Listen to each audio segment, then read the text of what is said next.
Hello student,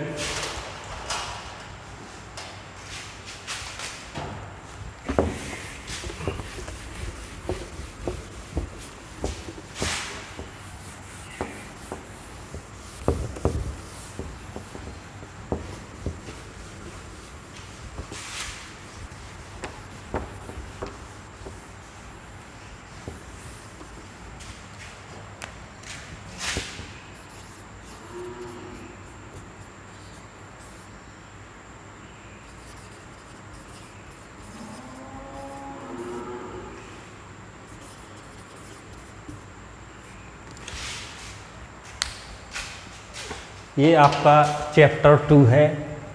ठीक, अभी तक हमने आपको चैप्टर 3 है ये। ठीक, चैप्टर 2 आपका हो चुका है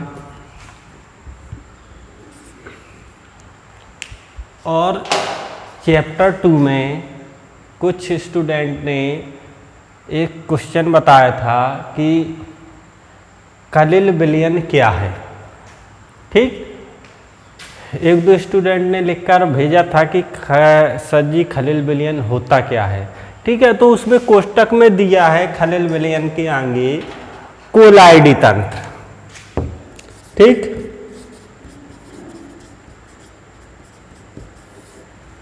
कोलाइडी तंत्र दिया हुआ है। ठीक, तो खलील विलयन क्या होता है? कोलाइडी विलयन होता है। ठीक, अब कोलाइडी विलयन क्या होता है?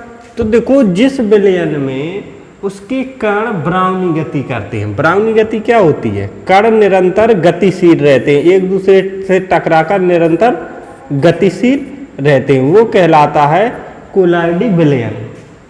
ठीक, तो जो खलील विलयन के कण होते हैं वो निरंतर गतिशील होते हैं। ठीक, अब उसमें दिया है क्वेश्चन में जीव द्रव के भौतिक गुण, एक मिनट रुकना।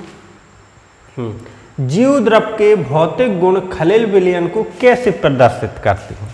ठीक, तो जीव द्रव के भौतिक गुण, देखो जीव द्रव बहुत ही संवेदनशील होता है। इस पर ताप, दाब, विद्युत आदि का प्रभाव पड़ता है, आघात। जब भी इन 3 या 4 चीजों का प्रभाव जीव द्रव पर पड़ता है तो वो संवेदनशील हो जाता है, और जब संवेदनशील हो जाता है तो ये जो कण होते हैं इस विलयन के, ये और अधिक तीव्र गति से गति करने लगते हैं। ठीक, तो खलील विलयन को हम कोलाइडल विलयन ही कहेंगे। और कोलाइड विलयन क्या होता है? जिस विलयन के कारण ब्राउनी गति कहते हैं वो कोलाइडल विलयन होता है। ठीक, सिंपल सी बात होती है। ठीक, एक मिनट, लाइट चली गई है, दिख रहा है।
लाइट चली गई थी, थोड़ा अंधेरा सा हुआ। अब देखो, हाँ, तो खलील विलयन आपको समझ में आ गया। अब देखो जो नेक्स्ट चैप्टर है, जीवित पदार्थ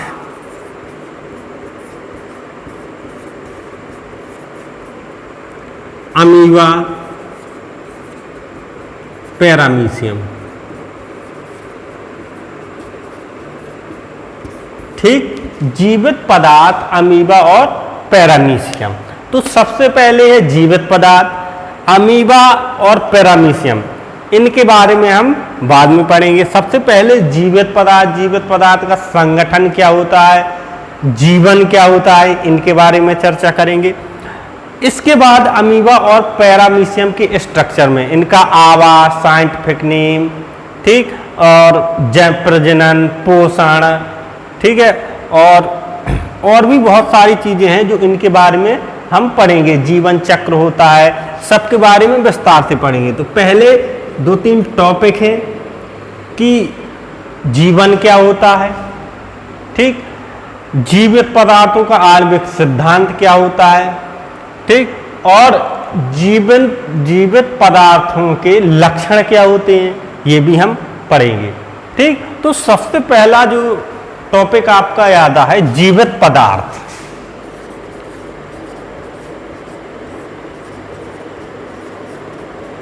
ठीक, जीवित पदार्थ क्या होते हैं? तो ये तो आप सब जानते हैं, जीवित पदार्थ जिनमें जान होती है या जो मूवमेंट्स करते हैं, जीव द्रव पाए जाते हैं, भी सभी जीवित पदार्थ कहलाते हैं। ठीक, और निर्जीव पदार्थ क्या होते हैं? ईंट, गिट्टी वगैरह जिनमें क्या होती, मूवमेंट्स नहीं होती है या जीवन नहीं होता है, वो निर्जीव पदार्थ कहलाते हैं। ठीक, लेकिन एक जीव ऐसा भी होता है जो निर्जीव की श्रेणी में आता है, लेकिन जब भी वो किसी जीवित कोशिका के संपर्क में आता है तो वो सजीव की भांति कार्य करने लगता है। ठीक, तो जीवित पदार्थ मतलब सजीव और निर्जीव तो आप जानते हैं, लेकिन सजीव और निर्जीव के बीच की कड़ी क्या होती है? सजीव और निर्जीव के बीच की कड़ी को वायरस कहते हैं। सजीव व निर्जीव के बीच की कड़ी क्या होती है? वायरस या बैक्टीरिया।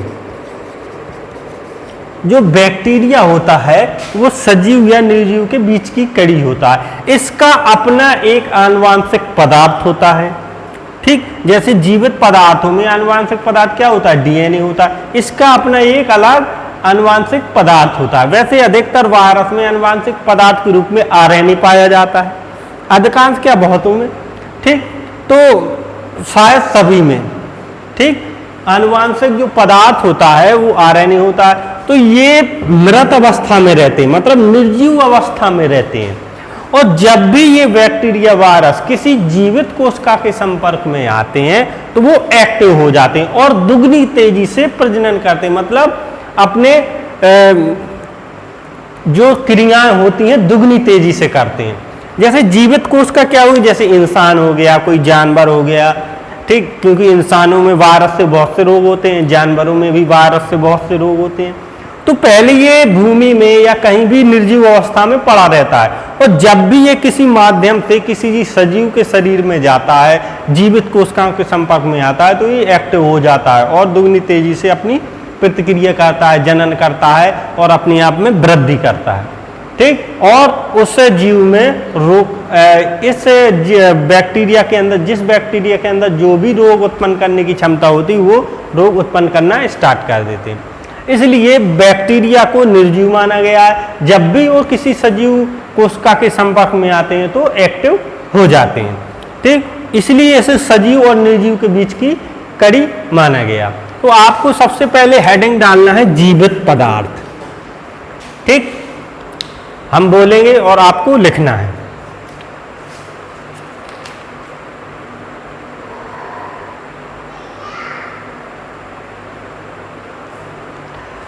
जीवित पदार्थ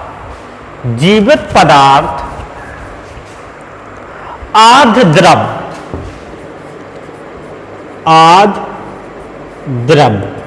द्रव क्या होता है? आध द्रव होता है जिस जीव के अंदर जिस प्रकार का द्रव हो, क्योंकि द्रव अलग अलग प्रकार के होते हैं, कुछ सॉल्व में पाए जाते हैं, कुछ जेल में पाए जाते हैं। तो सभी को मिलाकर उसको आद्रव कहते हैं, जिस जीव के अंदर जौन सा जीव द्रव हो। ठीक, तो जीवित पदार्थ आद्र द्रव के संगठन की वह अवस्था है। जीवित पदार्थ आद्र द्रव के संगठन की वह अवस्था है।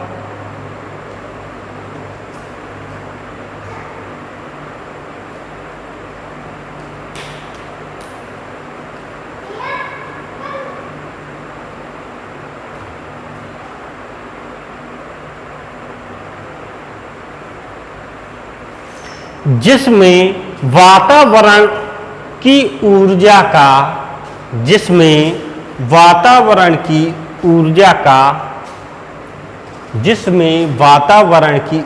का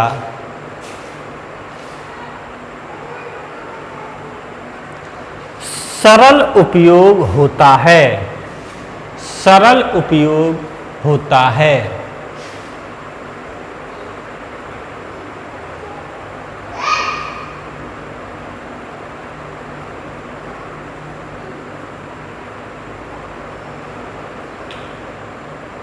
ठीक, तो जीवित पदार्थ आद्र द्रव के संगठन की वह अवस्था है।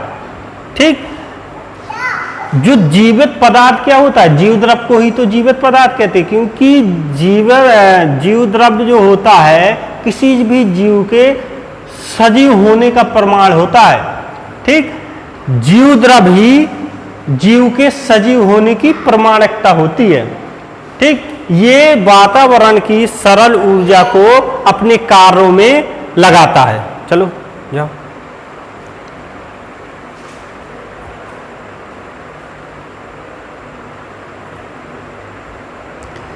इसे जैव दशा या सजीवता कहते हैं।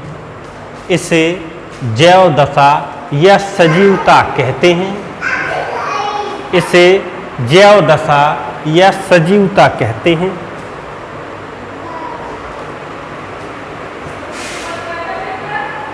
हाँ, कर दीजिए।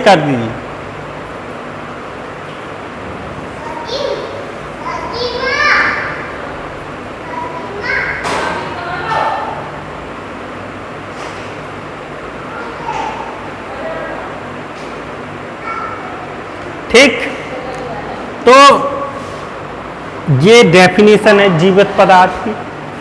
ठीक, इसके बाद नेक्स्ट टॉपिक आता है आपका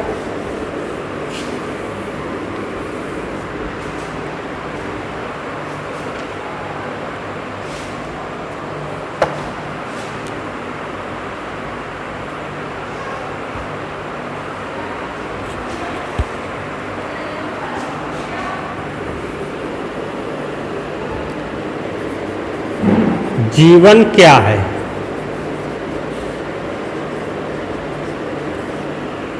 ठीक, अभी आपने पढ़ा जीवित पदार्थ, अब आप पढ़ेंगे जीवन क्या है।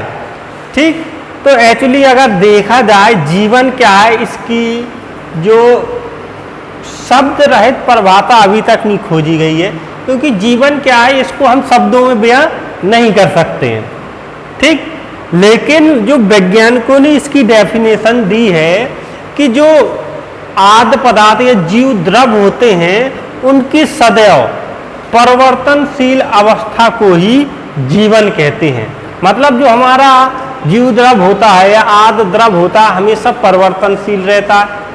ठीक, परिवर्तित होता रहता है, और जब तक उसमें परिवर्तन होता रहता तब तक हमारा जीवन क्या होता है, चलता है। और जब ही उसमें ये क्रियाएं होना बंद हो जाती है तो हमारा जीवन समाप्त होता है। तो इसकी जो विज्ञान के तौर पर अगर देखी जाए तो जीवन की परिभाषा यही है। ठीक, बाकी इसकी कोई अभी तक ठोस डेफिनेशन नहीं निकाली जा सकती है। ठीक, तो इसमें लिखेंगे जीवन क्या है हमें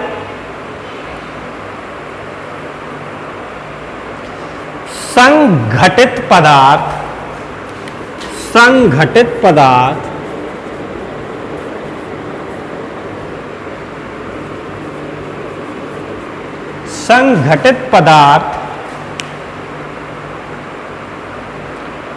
या जीव द्रव की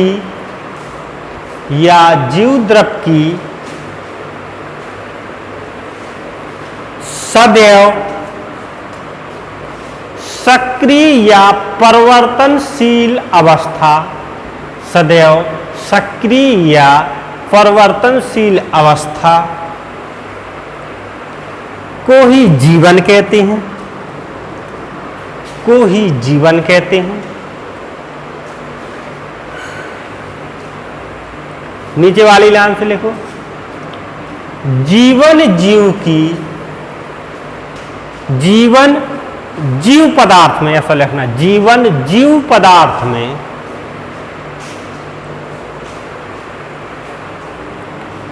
उत्पन्न होने वाली एक विशेष प्रकार की शक्ति है, उत्पन्न होने वाली एक विशेष प्रकार की शक्ति है। अतः इसकी कोई सीधी परिभाषा नहीं दी जा सकती है, अतः इसकी कोई सीधी परिभाषा नहीं दी जा सकती है।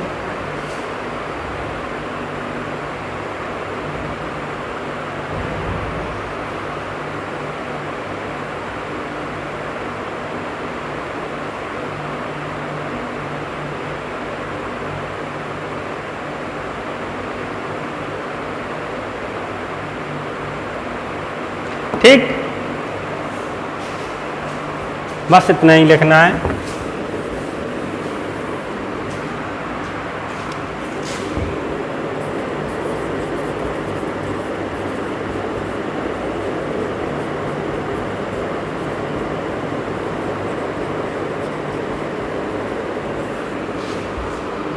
जीवन का आणविक आधार,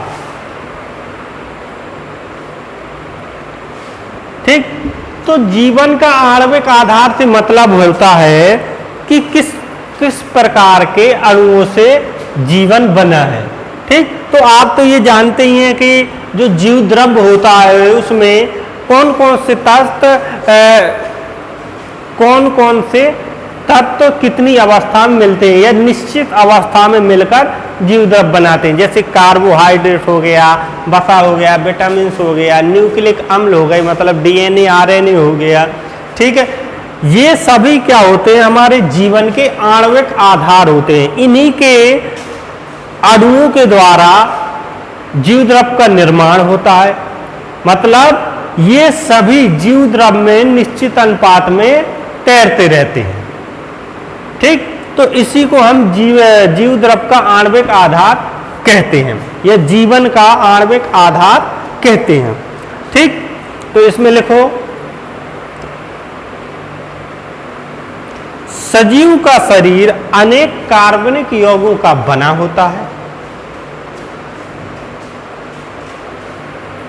सजीव का शरीर अनेक कार्बनिक यौगिकों का बना होता है, जैसे कार्बोहाइड्रेट, प्रोटीन, वसा, विटामिन। जैसे कार्बोहाइड्रेट, प्रोटीन, वसा, विटामिन तथा न्यूक्लिक अम्ल, ठीक, ये सभी अकार्बनिक होते हैं जिनसे किसी भी सजीव का शरीर बना होता है।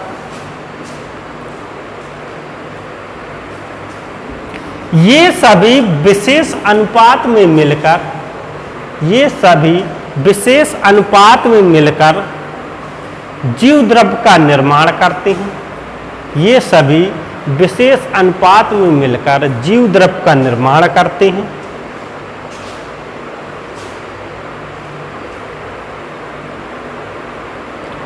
ये सभी दीर्घ अणु जल में निलंबित रहते हैं, मतलब घुले रहते हैं, जल में निलंबित रहते हैं।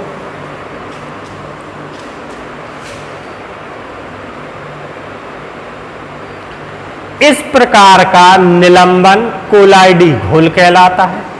इस प्रकार का निलंबन कोलाइडी घोल कहलाता है। अतः जीव द्रव्य कोलाइडी स्वभाव का होता है। अतः जीव द्रव्य कोलाइडी स्वभाव का होता है। ठीक, तो ये हमने पहले ही बता दिया, जो जीव द्रव्य होता है वो उसका जो स्वभाव होता है कोलाइडी होता है। और कोलाइडी विलयन क्या होता है, जिसके कारण ब्राउनी गति करते हैं। ठीक।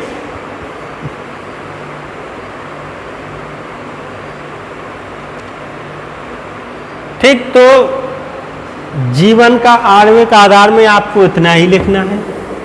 अब बात करेंगे जो सजीव होते हैं उनके कुछ लक्षण होते हैं उनके बारे में। ठीक, तो लक्षण तो बहुत सारे होते हैं, लेकिन जो हमको लिखना है वही लिखेंगे, ज़्यादा नहीं लिखेंगे।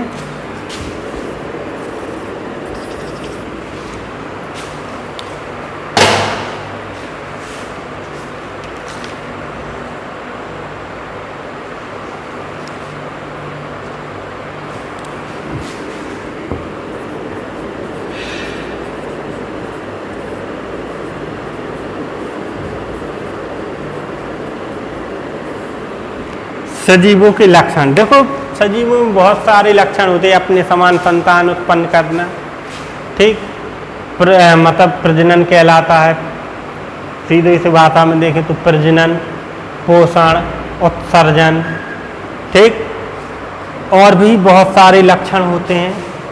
ठीक, तो जो सजीव का पहला लक्षण होता है आकृति व माप।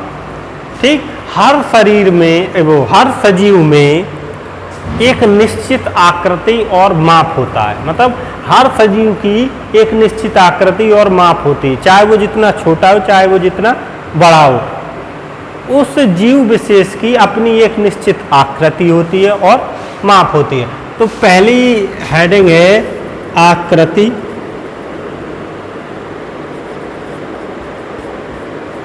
व माप।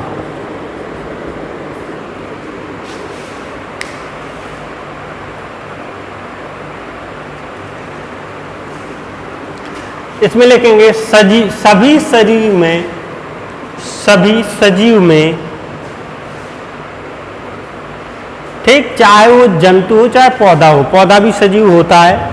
सभी सजीव में अपनी अपनी विशेष आकृति व माप होती है, अपनी अपनी विशेष आकृति व माप होती है।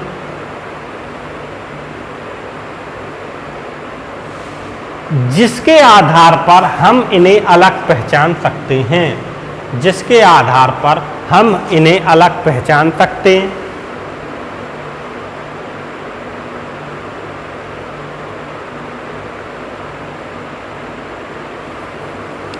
ठीक, दूसरा है रासायनिक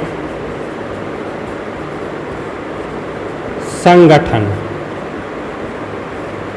ठीक, इनका रासायनिक संगठन क्या होता है? देखो, सभी सजीवों का जो रासायनिक संगठन होता है बहुत जटिल होता है और सबका अपना अलग अलग रासायनिक संगठन होता है सभी सजीवों का। ठीक, तो इसमें लिखेंगे जीवों के जीव पदार्थ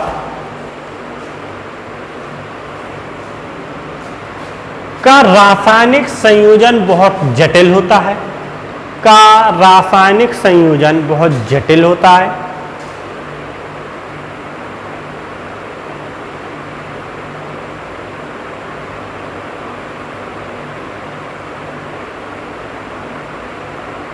ठीक।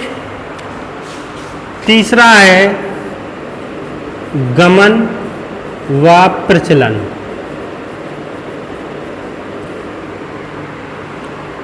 है, ठीक, तो गमन व प्रचलन क्या होता है? सभी सजीवों में अपना अलग अलग प्रकार का गमन होता है। ठीक, इंसान 2 पैरों से चलता है, जानवर 4 पैरों से चलते हैं। एक कोष की जीव जो होते हैं वो उनके अलग पादाब होते हैं या कूटपाद होते हैं। कई रेंगने वाले जीव होते हैं जो 4 पैर से चलते हैं और कई रेंगने वाले जीव के बहुत सारे पैर होते हैं।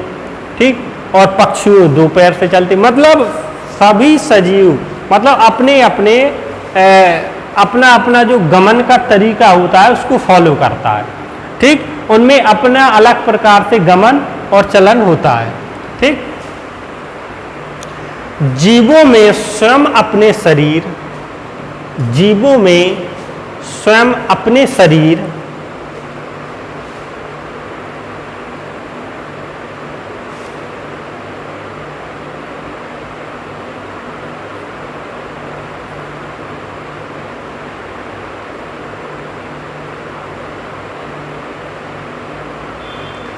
जीवों के अपने अपने शरीर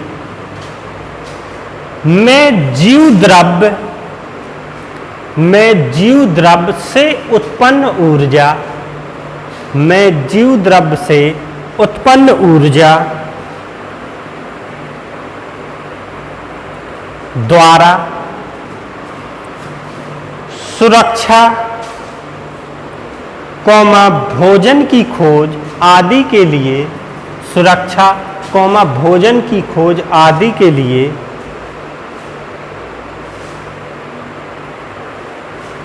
अपनी इच्छानुसार स्वतंत्र विचरण का गुण होता है। अपनी इच्छानुसार स्वतंत्र विचरण का गुण होता है।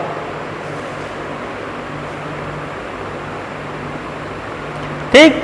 अब सभी जीव को क्या होता है, अपनी जैसे जीव द्रव्य से उत्पन्न ऊर्जा के अनुसार सभी जीव द्रव्य अपनी यानी भोजन के लिए कहीं भी जा सकते हैं, स्वतंत्र घूमने का उनका अधिकार होता है, विचरण करने का उनका अधिकार होता है। ठीक। अब नेक्स्ट हेडिंग है पोषण।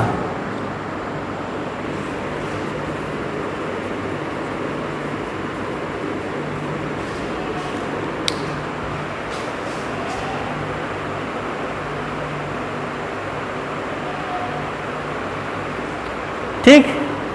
अब पोषण क्या होता है कि जो सभी प्रकार के जीव जैसे अपने शरीर की मरम्मत के लिए, मतलब कहीं पर जैसे चोट लग जाती है या घाव हो जाता है, उसकी मरम्मत के लिए या ऊर्जा ग्रहण करने के लिए जो प्रकृति में जो भी चीज़ें पाई जाती हैं, पेड़ पौधे फल फ्रूट, उनका उपयोग कर सकता है या स्वतंत्र रूप से करता है। ठीक। ऊर्जा उत्पन्न करने के लिए या अपने शरीर की मरम्मत करने के लिए प्रकृति में जो भी चीज़ें उपलब्ध हैं उनका उपयोग कर सकता है। तो इसमें लिखना है कि सभी जीव वृद्धि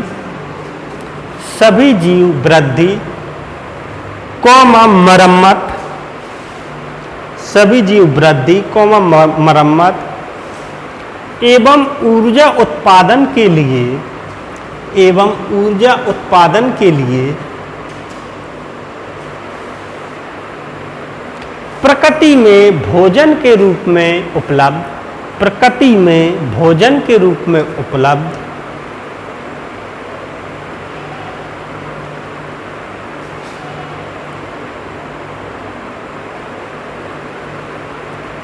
भोजन के रूप में आवश्यक पदार्थ ग्रहण करते हैं। भोजन के रूप में उपलब्ध आवश्यक पदार्थ ग्रहण करते हैं। इसे इनकी पोषण क्रिया कहते हैं। इसे इनकी पोषण क्रिया कहते हैं।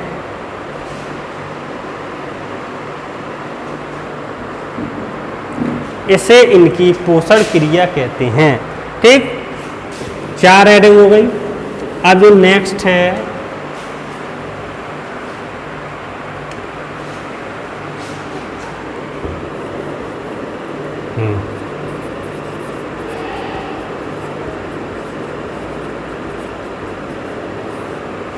ठीक। तो 4 हेडिंग आपकी हो गई। 1-2 हेडिंग है हम लिखवा दे रहे, आप अपनी बुक से लिख लेना। जैसे वृद्धि। ठीक।